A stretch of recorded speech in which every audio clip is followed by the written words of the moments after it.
And I can tell you about federal government officials with top secret clearances that we arrested for being child pedophiles. I don't think any kid should have a smartphone that his parents don't have a phone that mirrors. I spent 3 years on the Child Exploitation Squad, and the Child Exploitation Squad for a while had missing juveniles, which was the incredible volume of cases. But we were also the ones that investigated internet crimes against children, child pornography, and anything that had to do with the exploitation of children. And those were thousands of cases of some of the most disgusting things that one human being can do to another. And unfortunately, in all of those cases, many of those human beings were little kids. In some cases, they were real little kids. And so it's tough to watch that stuff, but boy, it sure is rewarding when you get to arrest the bad guy who you just watched do something horrific to a toddler. I mean, how do you even sleep at night after seeing some of this stuff? Well, I'll be honest with you. That was the one section, and I've been retired now for 5 years. That was the one section on our department where it was mandatory for you to talk to a psychiatrist. So we all had, I don't remember how often we had to speak to the psychiatrist, but I was lucky. The detectives that I worked with spent every day combing through child pornography off the internet and trying to figure out who had done it, the IP address, where it came from, or they were online in chat rooms pretending to be little kids, little boys and girls. And so they dealt with it every day. They looked at volumes and volumes of child pornography.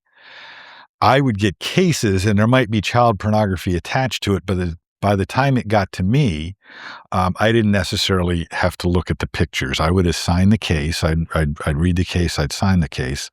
And then they would work on their cases, and then they'd come to me and say, I think I have this one solved. They'd keep me updated as it went. But when they got to one where they said, we need to write a search warrant for this, now I had to go over the case basically with a fine-tooth comb, made for sure that they crossed all their T's and dotted all their I's and that everything conformed for us to go get a search warrant or arrest warrant. And I would then look at the child pornography to make for sure that there was no question that what we're looking at rises to the level of a crime. For example, it's not necessarily a crime for an 18-year-old to have naked pictures of his 17-year-old girlfriend. Might be technically a crime, but that's not the kind of thing that we're looking for and investigating. We're investigating crimes where a 30-year-old is having sex with a 2-year-old and stuff like that, and having to watch those and much in between. My point to that is that though I was allowed to speak to the psychiatrist, and I did speak to the psychiatrist, I wasn't exposed near as much as the detectives were. So I voluntarily gave my time to the detectives in many cases. I spoke to the psychiatrist a few times, but the vast majority of my time I gave to the detectives who needed it more than I did. For people that don't really work in this field, I mean, what percentage of people you would say are pedophiles or predators against children? I mean, how Well, my time during my days on the child exploitation unit, I would say 100% of people are, because that's what I'm looking at. You know what I mean? And that simply isn't the case. What I did find is that they come from all walks of life. And I can tell you about federal government officials with top secret clearances that we arrested for being child pedophiles. And I can tell you of a member or two of our department that we arrested for being pedophiles. And we arrested homeless people for being pedophiles, everything in between. So what percentage? I don't know. I'll tell you something that I really never thought about until I went to the Child Exploitation Squad. And child exploitation was different than child abuse. We had a separate squad for child abuse, which was that squad was not sexually oriented abuse. We did the sexually oriented abuse. This would be beaten children, abandoned children, stuff like that. Long story as to why, but I oversaw that squad as well. quite a bit filling in when their supervisor was sick. Horrific cases that they had to deal with. Kids with broken bones and just beaten and whipped and horrible. But my focus was on sexually abused kids.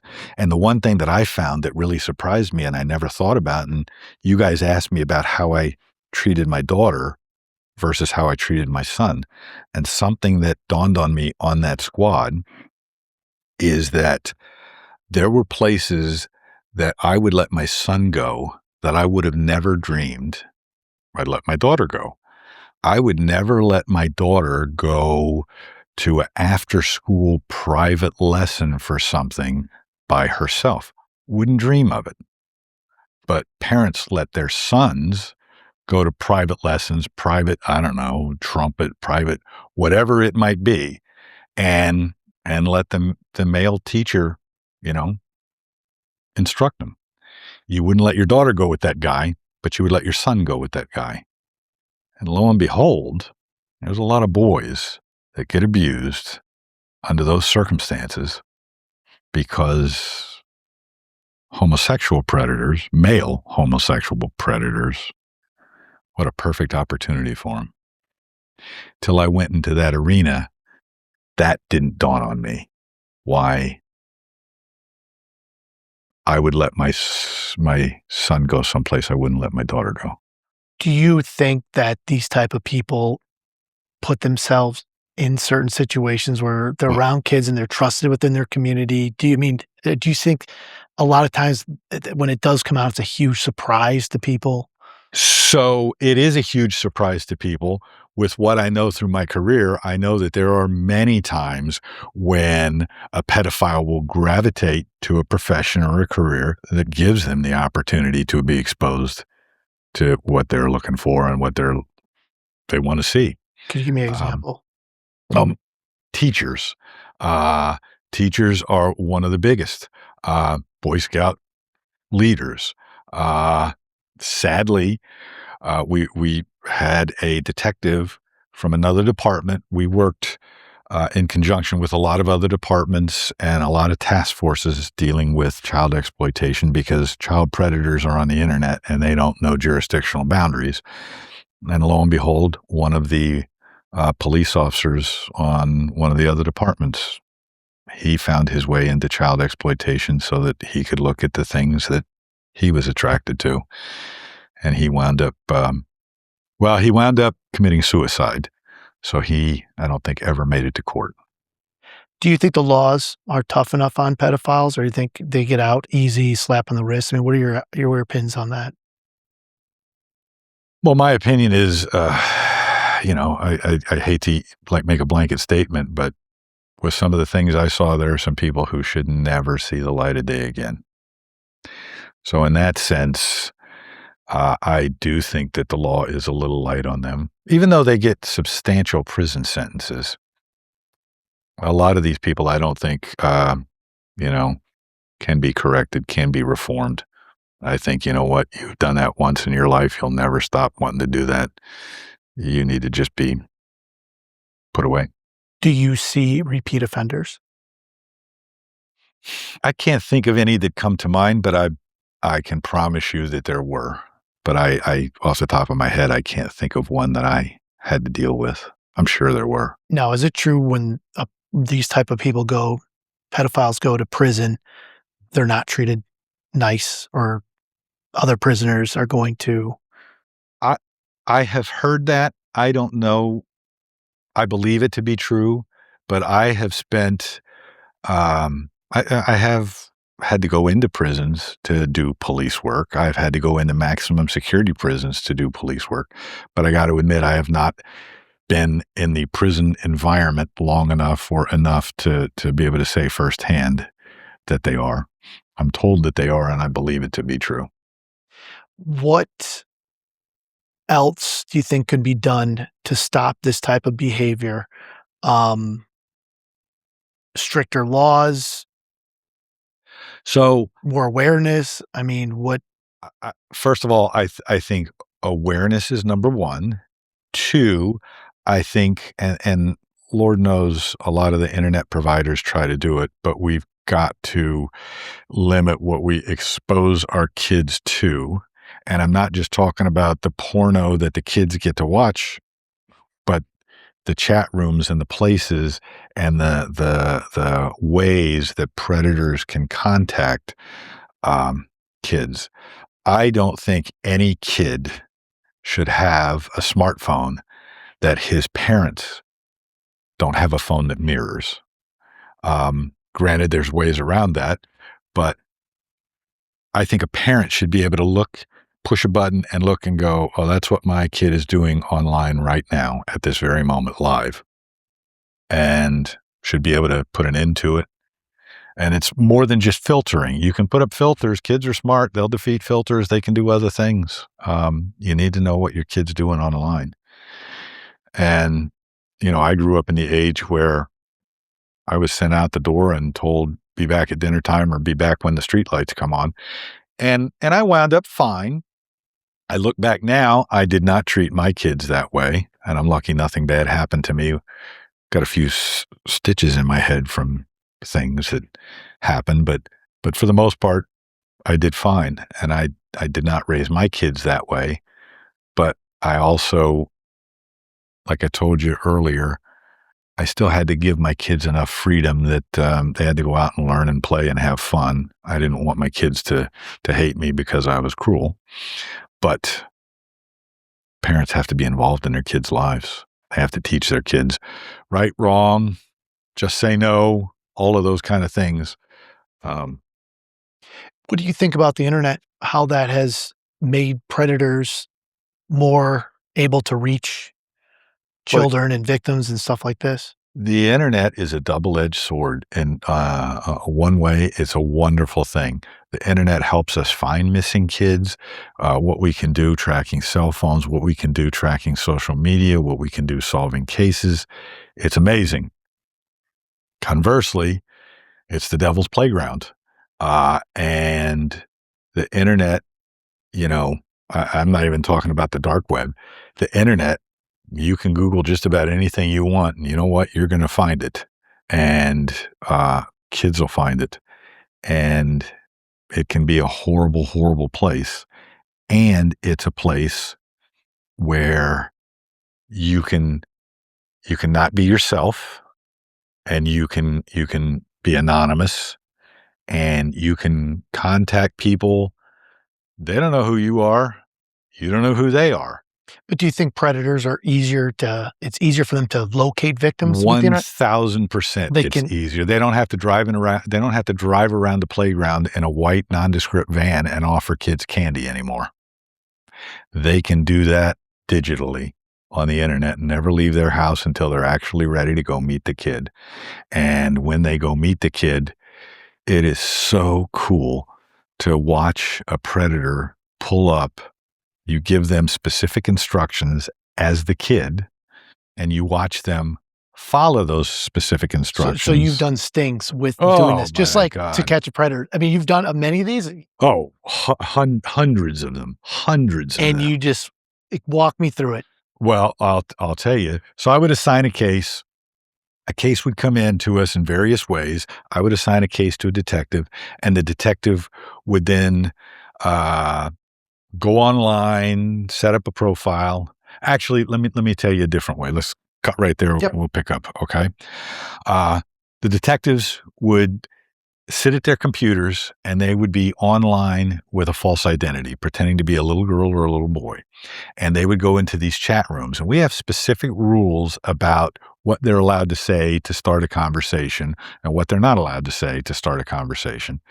And they would get somebody on the hook, and they would go through the steps in chatting with this person. They would make for sure that the person knows that what their age is. They'd make for sure that the person knows that they're a little boy or a little girl.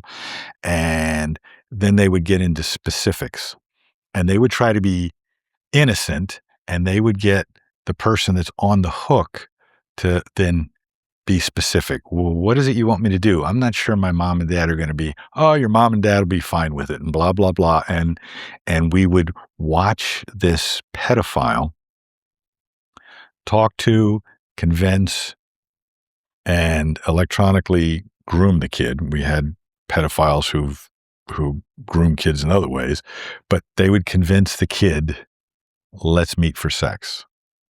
And we would have the kid make specific requests or make specific demands or something. Bring this, bring that. I like this. Show up here at this time. And we'd be laying in wait. And lo and behold, you'd see the person show up and they'd come out carrying like I don't know, the Hello Kitty backpack that they're going to give to this little girl and go walking across into the playground, not having any idea that the little girl sitting there in the playground on the swing is actually a 25-year-old cop who's got a gun, and we're all hiding in the bushes and leap out and tackle him. How good does that feel? Like I said, some of the greatest arrests I was ever involved in. Very cool. Very cool. I sleep well at night after all those arrests. Do you think these people know that there's a police officer behind it, or are they just totally oblivious? No, I think Are they shocked? most people are afraid that it's a cop, but the urge is so overwhelming that they're willing to take that chance. They can't control the urge. They know, man, there's a I don't know, 75% chance this one's going to bite me. But it hasn't bitten me in the past. I've gotten away with it 9 times. So I think I can get away with it for the 10th time. And bazinga, we got him. I wish we would have gotten them on the first time. So there's times where these people actually do what they say, and everything else that you guys did in your chat rooms with actual, and they get away with it. This works for them.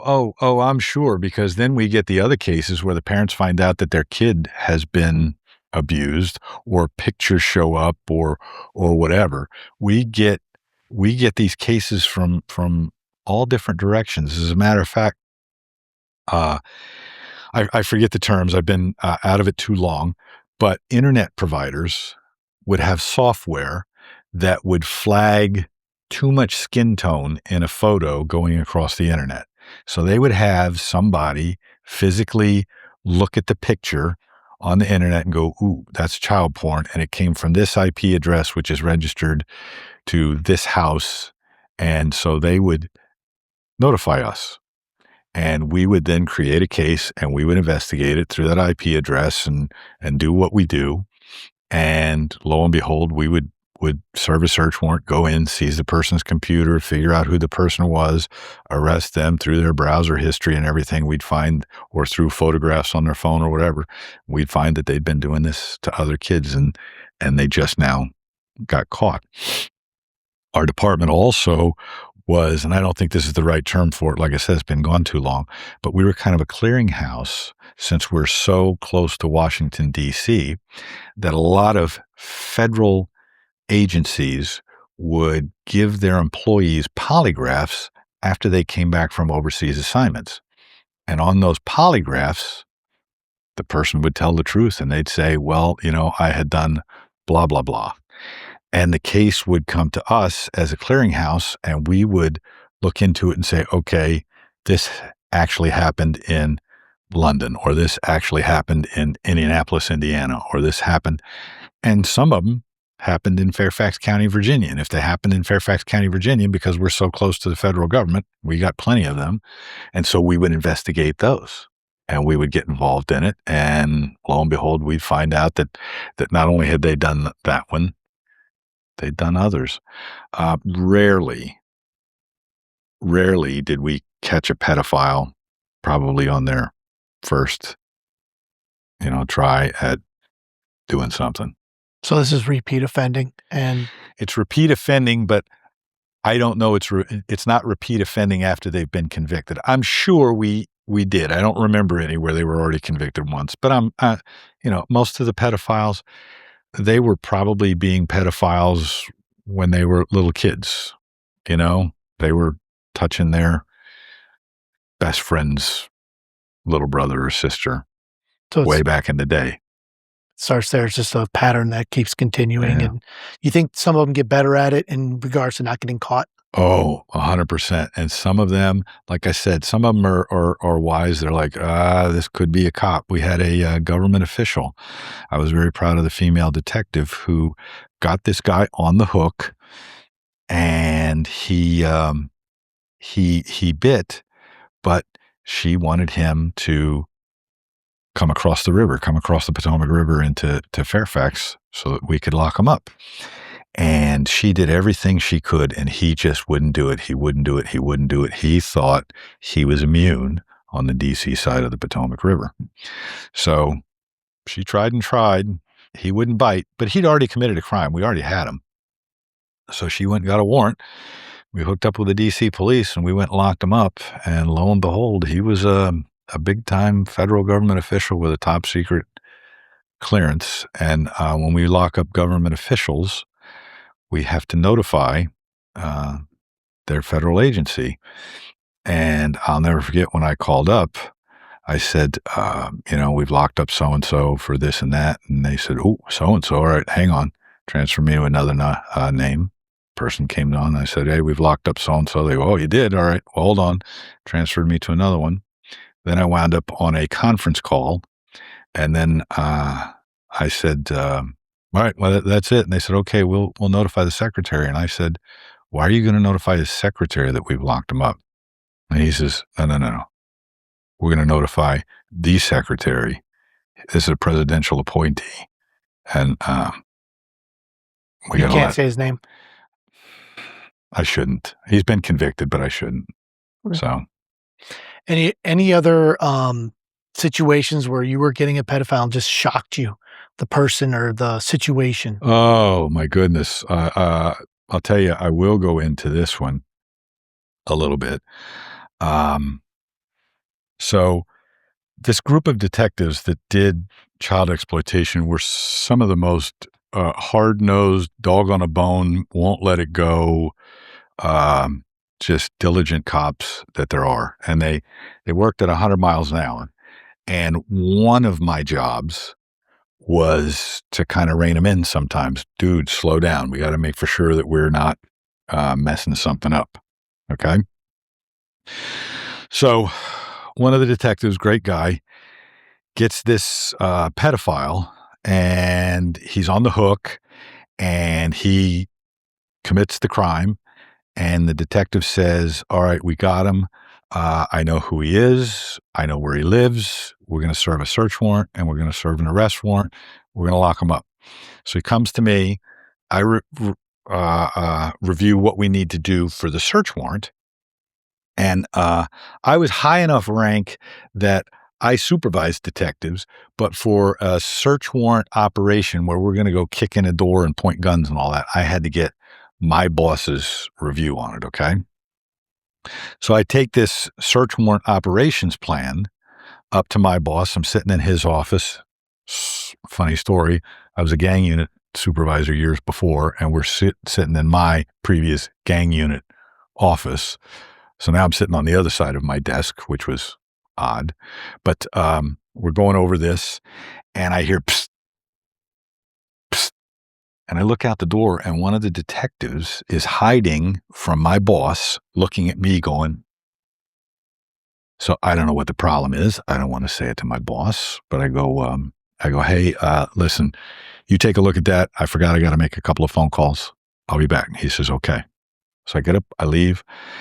I go to this third detective, and he goes, dude, do you know who this is we're going after? And I go, well, I saw the name. He goes, look at the picture.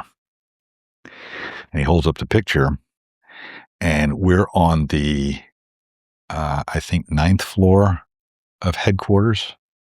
And he shows me a picture of a cop who works on the 7th floor of headquarters. And I go, that's our bad guy? And he says, yep. I said, holy crap, how did the cop investigating it miss that? And so I go back to our boss, and I go, hey, we're going to have to delay this. We're not going to be able to do it tonight. Something's come up. And he says, okay. So we go downstairs. I call all the detectives. We had this secure room, a special room, which was the only place we were allowed to look at child pornography. And you couldn't just look at child pornography in the cube farm. So we go into the special room, shut the door with all the detectives, and I said, where are we at with this? How did we find out? How did this get missed? And the guy who works it, he says, well, I just printed out his DMV photo so we would know we got the right guy.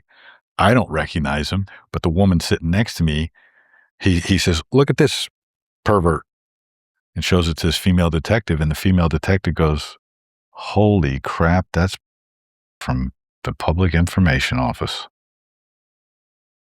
a cop.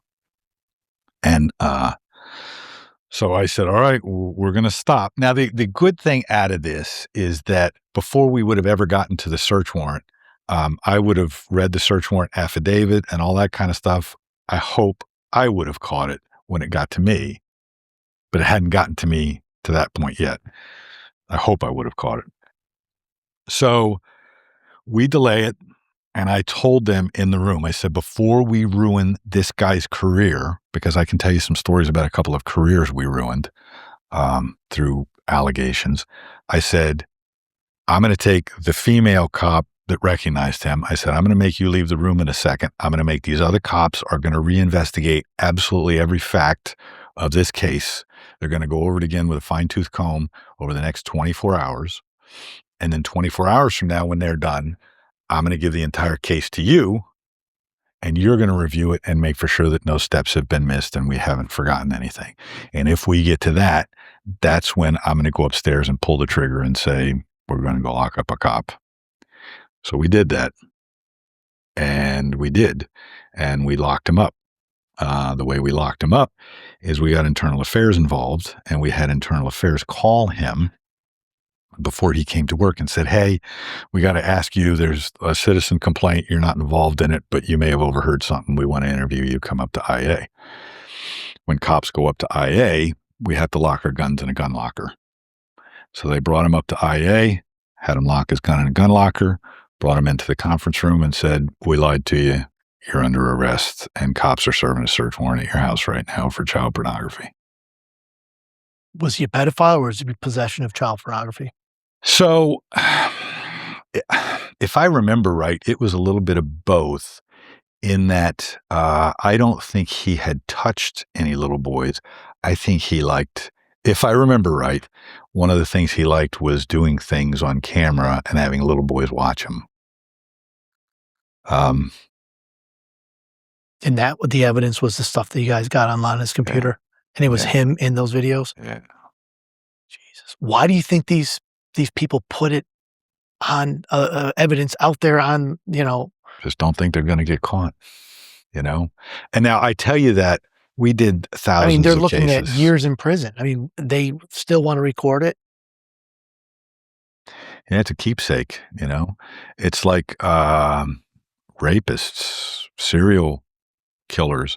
They all want to keep some type of memento, some type of keepsake from what they've done.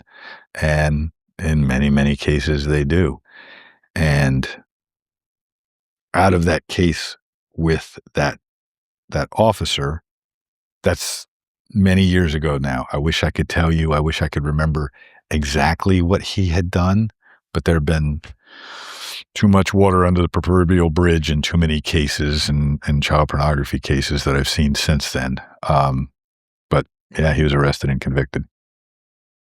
Do you think, and this is probably one of our last questions here, do you think there's individuals, criminals who have possession of child pornography who don't act on it but just watch other people? In my professional opinion, probably.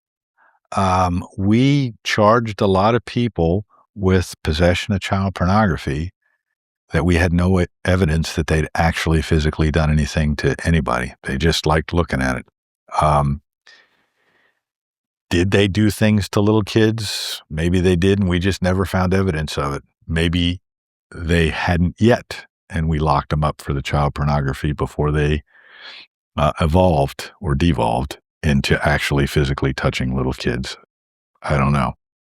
I do know that most criminals, if you're a true criminal, You do it, you got away with it. Well, that was easy. Let's do it again. Bank robbers. I mean, most bank robbers get caught not because they robbed their first bank, but because they robbed their seventh, eighth, ninth bank, and fate caught up with them. We got wise to them. Same kind of thing with child pornography.